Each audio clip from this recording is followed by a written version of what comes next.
అందుకే మిత్రులారా ఇయాల మీకు కనిపించేది విశ్వేశ్వరరెడ్డి. విశ్వేశ్వరరెడ్డి ఇక్కడోడే మనోడే, కానీ విశ్వేశ్వరరెడ్డి ఎవరి కోసం పనిచేస్తుండో ఒక్కసారి ఆలోచన చేయండి.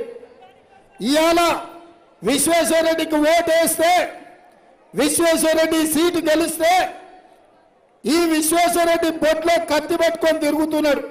గెలిచినంబడే ఎస్సీ ఎస్టీ బీసీ రిజర్వేషన్లు రద్దు చేసి నరేంద్ర మోడీకి అండగా నిలబడాలని చూస్తున్నాడు. ఇవాళ నేను ఆ విషయాలన్నీ లేవనెత్తి ఈ అంశాల మీద మాట్లాడితే ఢిల్లీ నుంచి పోలీసులను పంపించిండు, ఢిల్లీలో నా మీద కేసు కట్టిండు. ఇవాళ అమిత్ షా గారు తెలంగాణ రాష్ట్ర పర్యటనలో మమ్మల్ని ఎదిరిస్తే, మమ్మల్ని ప్రశ్నిస్తే మేము బరాబర్ పోలీసులను పంపుతాం, మేము అరెస్టులు చేస్తామని ఇవాళ తెలంగాణ గడ్డ మీద నుంచి అమిత్ షా గారు మాట్లాడుతున్నారు. నేను అడుగుతున్న అమిత్ షా గారిని, నరేంద్ర మోడీ గారిని, మీరు విధానాలతో కొట్లాడతారా? మీ తప్పులను ప్రశ్నిస్తే కేసులు పెట్టి ఢిల్లీ పోలీసులతో అరెస్టు చేస్తామని బెదిరిస్తారా?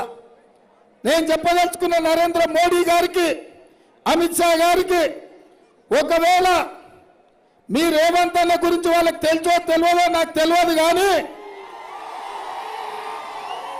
ఒక్కసారి ఈ 10 సంవత్సరాలు తెలంగాణ రాష్ట్రంలో గజ్వేల్ ఫామ్ హౌస్ లో ఒక గజనీ ఉంటాడు, ఆయన కేసులు పెట్టిండు, పోలీసులను పంపించిండు, అరెస్టులు చేయించిండు, చెర్లపల్లి చెంచల్ కూడా జైల్లో బంధించిండు. కానీ మనం భయపడలే.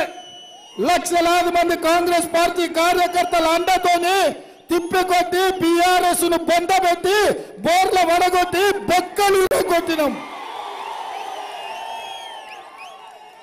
ఒకవేళ మీకు తెలియకపోతే ఎట్లాగూ చీకట్ల మాట్లాడుకుంటారు కదా, ఎట్లాంటోడో ఒక్కసారి కేసీఆర్ అడుగు చెప్తాడు.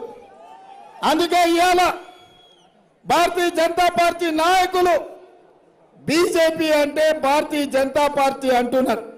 బీజేపీ అంటే భారతీయ జనతా పార్టీ కాదు, ఇది బ్రిటిష్ జనతా పార్టీ. బ్రిటిష్ వాళ్ళ లాగానే ఇవాళ మన మధ్యలో పంచాయతీలు పెట్టి మన రిజర్వేషన్లు రద్దు చేయాలని చూస్తున్నారు. అందుకే మిత్రులారా ఇవాళ మీరు ఆలోచన చేయండి. ఒక పక్కన బీఆర్ఎస్ పార్టీ మొన్న డిసెంబర్లో జరిగిన సెమీఫైనల్స్ లో బీఆర్ఎస్ పార్టీని చిత్తుగా ఓడగొట్టి 100 మీటర్ల గోతి తీసి మీరే పాతి పెట్టిను.